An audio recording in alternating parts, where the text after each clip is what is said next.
Seja muito bem-vindo para mais um encontro com a Palavra. Você vai participar do estudo do livro mais maravilhoso do mundo, a Bíblia, a Palavra de Deus.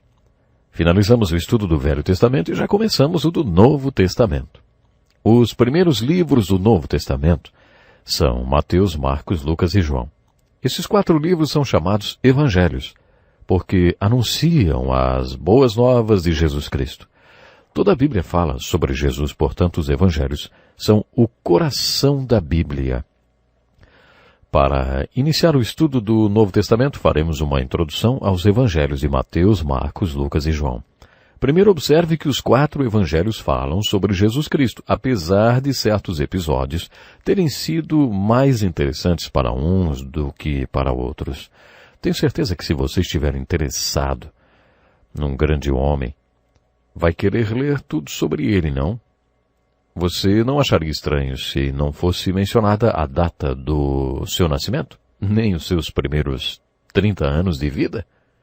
Mesmo considerando que essa biografia abordasse seus maiores feitos em 3 dos seus 33 anos de vida, ainda assim você acharia estranho que o biógrafo não falasse do seu nascimento até os seus 30 anos. Nos evangelhos de Marcos e João, o nascimento de Jesus e os seus primeiros 30 anos de vida sobre a terra não são sequer mencionados. Mesmo assim, esses 2 evangelhos são considerados biografias de Jesus. No evangelho de Mateus, 1 capítulo e meio é dedicado a alguns poucos dados sobre o seu nascimento. Quando lemos o evangelho de Lucas, encontramos 2 capítulos que falam sobre o seu nascimento e um pouco sobre um pequeno incidente que aconteceu antes de Jesus chegar à idade adulta.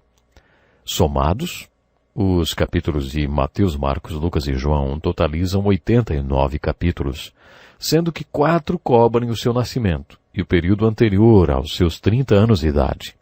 85 desses capítulos falam sobre os 3 últimos anos de vida de Jesus.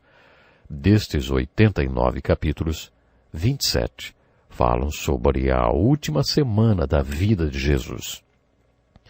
O Evangelho de João tem 21 capítulos. Os primeiros 12 capítulos, que correspondem à metade do livro, falam sobre os primeiros 33 anos da vida de Jesus. Do capítulo 13 até aproximadamente a metade do livro, lemos sobre a última semana da vida de Jesus.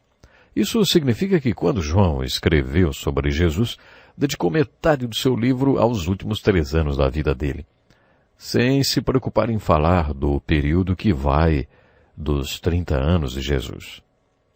E depois metade do livro é dedicada à última semana da vida dele. Nessa leitura que você fará dos evangelhos, observe onde está a ênfase de cada escritor. Procure observar o que era mais importante mencionar para cada um deles. Nós enfatizamos muito o Natal. Os autores dos evangelhos enfatizaram muito a Páscoa e não falaram muito sobre o Natal. Eles não falaram muito sobre o nascimento de Jesus, mas, em compensação, escreveram muito sobre a última semana de sua vida, quando ele morreu e ressuscitou. O fato deles não terem escrito muito sobre o nascimento, nem sobre a vinda até os 30 anos, nos ajuda a entender sobre o que os evangelhos falam realmente. Costuma-se dizer que os evangelhos são biografias de Jesus porque toda a informação que temos sobre a vida dele vem desses 4 livros, mas, como já destaquei antes, esses livros não são biografias típicas. No geral, uma biografia não ignoraria o nascimento nem os 30 primeiros anos de uma pessoa que viveu apenas 33. Tecnicamente, esses livros não são biografias. Eles são evangelhos. Por que eles são chamados evangelhos? Porque eles anunciam as boas novas de que Jesus veio ao mundo. Foi assim que Marcos relatou. Ele não mencionou o nascimento nem os 30 primeiros anos de Jesus. Ele simplesmente disse, Jesus veio. Pense nisso. Dividimos a história da humanidade em 2 partes. Antes e depois da vinda de Jesus. Antes de Jesus ter vivido na terra e depois de Jesus ter vivido aqui. Dá para imaginar viver uma vida tão intensa ao ponto de dividir a história do mundo? Isso sim é causar impacto na história, hein? A vinda de Jesus ao mundo foi um fato muitíssimo importante. No primeiro capítulo do seu evangelho, quando João apresenta os 30 anos de Jesus ignorando seu nascimento e sua vida até esta idade, ele nos apresenta Jesus com essas palavras: Vejam, o Cordeiro de Deus que tira o pecado do mundo. Quando estudamos esses evangelhos, observamos que eles não são simples biografias de um grande homem que viveu na Terra durante 33 anos, 2000 anos atrás. Eles são evangelhos e anunciam as boas novas de que Jesus veio e, quando veio, ele, que era o Cordeiro de Deus, veio ao mundo para levar todos os pecados. Ele veio para resolver o nosso problema com o pecado.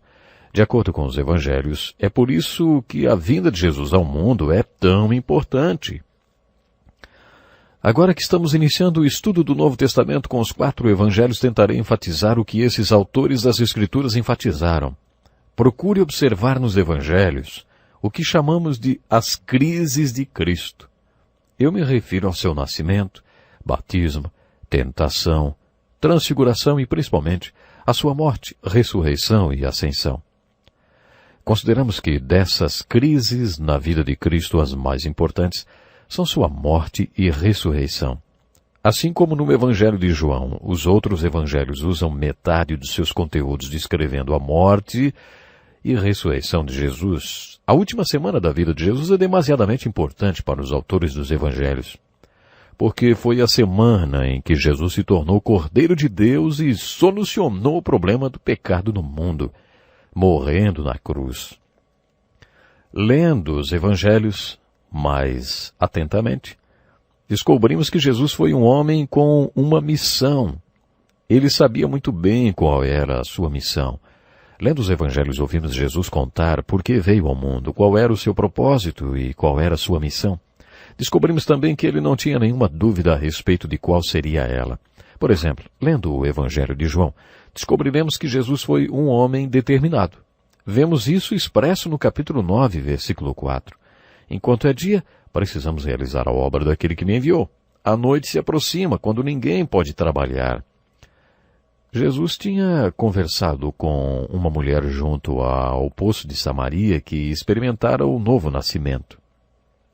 Jesus tinha mandado os apóstolos para uma vila para providenciarem alimento. Quando eles voltaram, Jesus recusou a comida.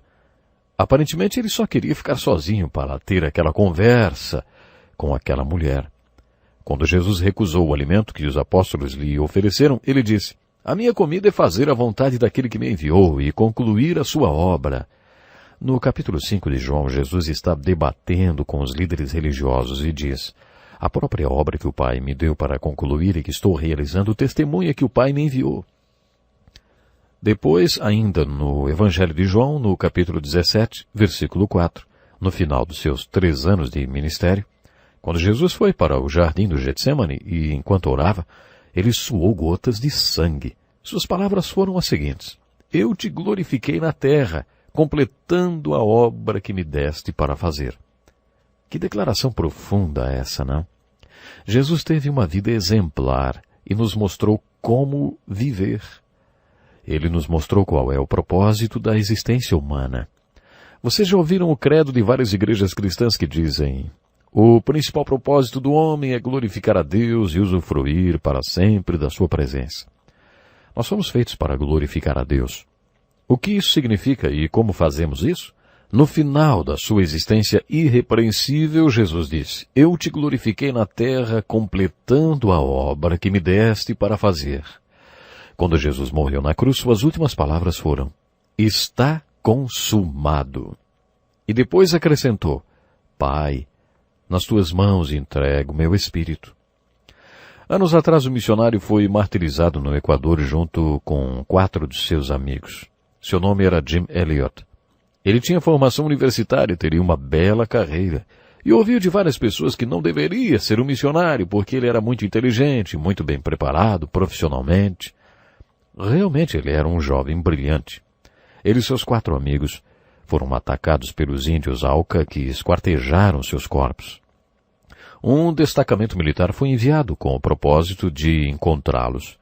Os pedaços de seus corpos tinham sido jogados num riacho dentro da floresta.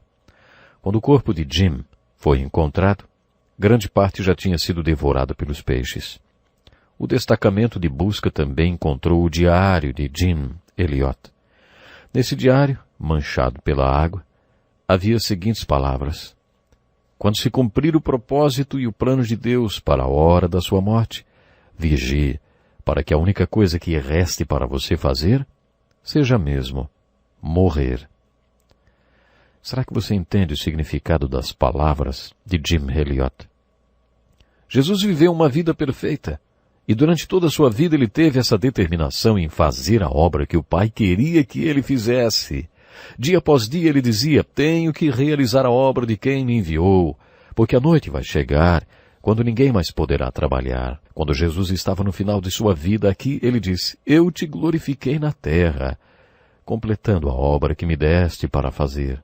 Outra crise de Cristo foi sua transfiguração. Está escrito que quando Jesus foi transfigurado, ele se encontrou com Elias e Moisés. É aí que o Novo e o Velho Testamento se encontram, no Monte da Transfiguração. Imaginem, Moisés aparece, Elias aparece e Jesus está lá. Jesus foi transfigurado. Pedro, Tiago e João também estavam lá. Quando Pedro vê Moisés, Elias e Jesus totalmente transformado, ele fica sem saber o que dizer. A Bíblia registra, ele não sabia o que dizer, pois estava apavorado. Mesmo assim ele diz: Mestre, é bom estarmos aqui. Façamos 3 tendas, uma para ti, uma para Moisés e uma para Elias. Como ele não sabia o que dizer, acabou falando isso. Deve ter sido uma experiência e tanto estar no Monte da Transfiguração. Jesus descreveu sua missão como a obra que Deus quis que ele realizasse. Anos atrás cheguei perto da morte. Um oficial da Marinha tinha me pedido que ficasse com o seu carro enquanto ele estivesse numa missão em um navio. Era um carro conversível com um motor muito potente. Ele estava dirigindo na estrada, passando por uma curva, quando o volante falhou. Quando dei conta, estava no meio do tráfego sem poder desviar para nenhum dos lados. Acabei atingindo um caminhão e rodopiando na pista. O acelerador travou e eu teria sido jogado para fora do carro se meu pé não tivesse ficado preso no pedal do freio. Meu sapato literalmente foi rasgado em 2. Um instante antes do meu carro atingir outra vez o caminhão, consegui me desprender e o carro finalmente foi para a grama e parou. Saí do carro e comecei a juntar as coisas que tinham sido jogadas para fora do carro. Minha Bíblia e alguns livros que eu estava lendo. Um deles era Por que Sou Cristão? Parecia que eu tinha levado uma grande surra, mas não estava muito machucado. O carro ficou totalmente destruído. A primeira pessoa a vir em meu socorro foi um agricultor. O velho homem me olhou por baixo do seu chapéu de palha e eu estava segurando a minha Bíblia e livros. E ele disse: seu moço, acho que o senhor é servo de Deus. Se não é, é melhor começar a ser. Naquele momento era exatamente nisso que eu estava pensando. Enquanto estava sendo arrastado pela estrada pelo possante motor daquele carro, não tive medo da morte, mas meu pensamento era: agora não, agora não. Eu sabia que ainda não tinha terminado a obra que deveria fazer. Eu ainda nem tinha descoberto que era essa obra. Por isso eu não queria morrer naquele momento. Uma boa maneira de estudar a vida de Jesus nos Evangelhos é fazer a seguinte pergunta: quais foram as obras que o Pai quis que Jesus fizesse, hein? Jesus foi um homem muito determinado. Ele queria executar a obra que o Pai lhe tinha confiado. Quando Jesus morreu na cruz, sua morte foi sua maior obra. Isso é fácil de ser constatado se considerarmos a extensão dos escritos nos evangelhos dedicados à sua obra. Quando, no final do seu sofrimento na cruz, Jesus disse: está consumado, Pai, nas tuas mãos entrego o meu espírito. Ele, Jesus, tinha completado a sua missão. Ela tinha sido encerrada exatamente ali, na cruz. Neste momento, o Novo e o Velho Testamentos se cruzam. Você vai entender muito melhor o Novo Testamento se tiver estudado o Velho. Deus disse no Velho Testamento que crêssemos que Ele iria reconciliar-se com suas criaturas. Quando estudamos o Velho Testamento, eu disse que todas aquelas ofertas do livro de Levítico tinham um valor simbólico. Os filhos de Israel tinham que sacrificar animais para terem seus pecados perdoados. Os sacerdotes sempre explicaram a eles que aqueles animais sacrificados eram uma figura do Cordeiro que viria um dia, o Cordeiro de Deus. Foi a morte de Cristo, do Cordeiro de Deus, que nos trouxe o perdão de Deus dos nossos pecados. É por isso que dizemos que, no Velho Testamento, toda vez que um animal era sacrificado, era Deus dizendo: creiam em mim, quando eu digo que reconciliarei comigo os pecadores. A mensagem do Novo Testamento é: creiam em mim, porque eu já reconciliei comigo os pecadores. O Novo Testamento afirma que quando Jesus veio, ele foi o Cordeiro representado em todos aqueles sacrifícios de animais. É por isso que a morte de Jesus na cruz é considerada como uma missão cumprida, uma obra realizada. Você pode ver a morte de Jesus na cruz como a conclusão de sua obra redentora. Você que estudou o livro de Ruth conosco, lembra-se da palavra redimir? Redimir significa comprar de volta, trazer de volta. Ruth era uma mulher pagã que se casou com um homem judeu. Eles não tiveram filhos e ele morreu. Porque ela tinha sido casada com um homem judeu, Ruth tinha se tornado integrante do povo escolhido de Deus. No entanto, por causa da morte do seu marido e porque eles não tiveram filhos, Ruth ficou desamparada. Ela tinha deixado de pertencer ao povo de Deus. Deus tinha instituído a lei do parente redentor, conhecida em hebraico pela palavra Goel, que dizia que uma mulher como Ruth poderia procurar um parente do seu falecido marido e dizer: quero ser sua Goel. Quero que você me compre de volta para a família de Deus. Quero que você me traga de volta para a família de Deus. Se o homem concordasse em ser o seu Goel, ele a compraria pagando todos os débitos que ela tivesse, os quais eram registrados num rolo selado. Ele não poderia ver o quanto aquilo lhe custaria até que declarasse suas intenções de redimir a mulher. O Goel teria que provar que era parente do falecido marido e declarar suas intenções e qualificações para redimir a mulher. Depois disso, eles quebravam os selos do rolo e mostravam ao homem quanto aquela transação lhe custaria. Ele a comprava de volta, liquidando os débitos, mas a trazia de volta, casando-se com ela. Era isso que significava a palavra redimir, usada na Bíblia como referência ao que Jesus fez e a quem ele realmente era. Quando Jó entendeu que precisava de um Salvador, ele o chamou de Redentor. Eu sei que o meu Redentor vive e que no fim se levantará sobre a terra. O que significa ser um Redentor? O Redentor, ou o conceito de redenção, era um termo legal que se transformou num termo bíblico. No Novo Testamento, quando os apóstolos como Pedro entenderam o que Jesus fez quando morreu na cruz, fizeram a seguinte declaração: vocês sabem que não foi por meio de coisas perecíveis como prata ou ouro que vocês foram redimidos da sua maneira vazia de viver, mas pelo precioso sangue de Cristo, como o de um cordeiro sem mancha e sem defeito. Esse foi o preço da nossa redenção. Portanto, a morte de Jesus Cristo na cruz foi sua obra de redenção, seu ministério de redenção. Além da sua obra de redenção, Jesus fez muitas outras obras. Se nos basearmos no grande espaço dos evangelhos dedicados à obra de redenção de Jesus, certamente concluiremos que essa deve ser considerada a sua principal obra, mas não a única coisa que ele fez aqui na terra. Jesus poderia ter tirado um dia de folga no céu e dado uma folga a todos os seus afazeres por lá e vindo executar a sua obra de redenção numa tarde de sexta-feira.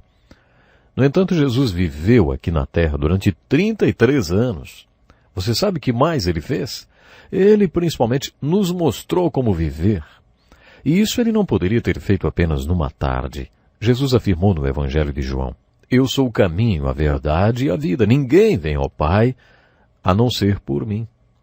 Essa é a declaração de Jesus no livro de João, capítulo 14, versículo 6, em que ele afirma ser o caminho para Deus. Nesse texto ele estava se referindo à sua obra de redenção. Não há outro caminho até Deus a não ser o Cordeiro de Deus. De acordo com as Escrituras, a morte de Jesus Cristo na cruz é a única maneira de sermos salvos. Todo o Novo Testamento afirma e confirma que não há salvação em nenhum outro, pois debaixo do céu não há nenhum outro nome dado aos homens pelo qual devamos ser salvos. Isso está em Atos capítulo 4, verso 12. Quando Jesus disse, eu sou a verdade, ele estava se referindo ao seu ministério de ensino.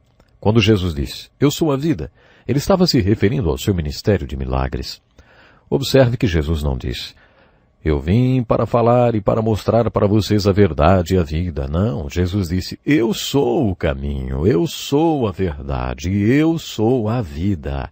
A verdade mais dinâmica do Novo Testamento vem depois da ressurreição de Jesus.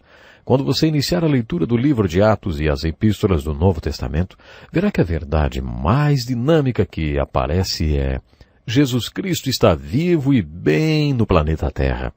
Jesus Cristo foi crucificado e enterrado, mas ele ressurgiu dos mortos e está vivo. Ele vive dentro, sim, ele vive dentro das pessoas hoje. Essa é a verdade mais dinâmica do Novo Testamento. Cristo em você, esta é a esperança de glória, de acordo com o Novo Testamento. Se o mesmo Cristo que viveu aqui há 2000 anos vive em você e em mim, e se cerca de 1/3 de seu ministério na Terra foi relacionado à cura, você acha que Cristo que vive em você e em mim pode curar hoje? É claro que sim. Creio que é isso que significa para nós todo esse relato sobre o ministério de curas de Jesus Cristo. É isso que é contado nos Evangelhos. Será que ele sempre quer curar? Claro que não. Eu não creio que seja seu desejo curar sempre. Ele não curou o apóstolo Paulo, no entanto, o próprio apóstolo Paulo teve um grande ministério de cura. Paulo viu gente se levantar da morte enquanto ele ministrava sobre elas, ao mesmo tempo em que ele próprio sofria de uma doença. 3 vezes Paulo pediu a Deus que o curasse daquela doença, e 3 vezes Deus respondeu, não, porque a minha graça é suficiente para você, pois o meu poder se aperfeiçoa na fraqueza. E se eu permitir que você se cure, você passará a confiar na sua própria força, por isso vou mantê-lo fraco. Quando Paulo ouviu isso, ele não disse, eu aceito, ele disse. Me gloriarei ainda mais alegremente em minhas fraquezas, para que o poder de Cristo repouse em mim.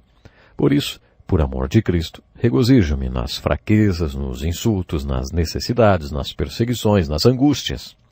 Pois, quando sou fraco, aí é que sou forte. Cristo não curou Paulo.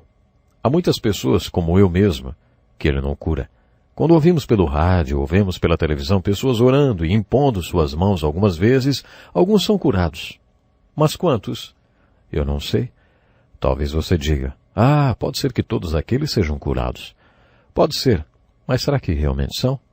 Eu não acredito. Deus não cura todo mundo, não. É possível, como vimos no livro de Jó, que ele seja glorificado algumas vezes, não curando, mas dando a graça para viver o que ele determinou. Na sua leitura dos Evangelhos, procure pelos milagres de Jesus. Não há dúvidas de que Jesus tenha operado milagres quando ele estava na terra e que pode operar os mesmos milagres hoje mesmo. Jesus foi um homem com uma missão, um homem com uma determinação gloriosa. Ele era determinado a fazer a obra que o Pai lhe tinha confiado. Bom, eu convido você a estar conosco no próximo programa e conhecer um pouco melhor a Jesus. A minha oração é que através dos estudos do encontro com a palavra, você conheça o caminho, a verdade e a vida. Este é um estudo escrito pelo Dr. Dick Woodward, na voz do pastor Edson Bruno. Até o nosso próximo encontro com a palavra.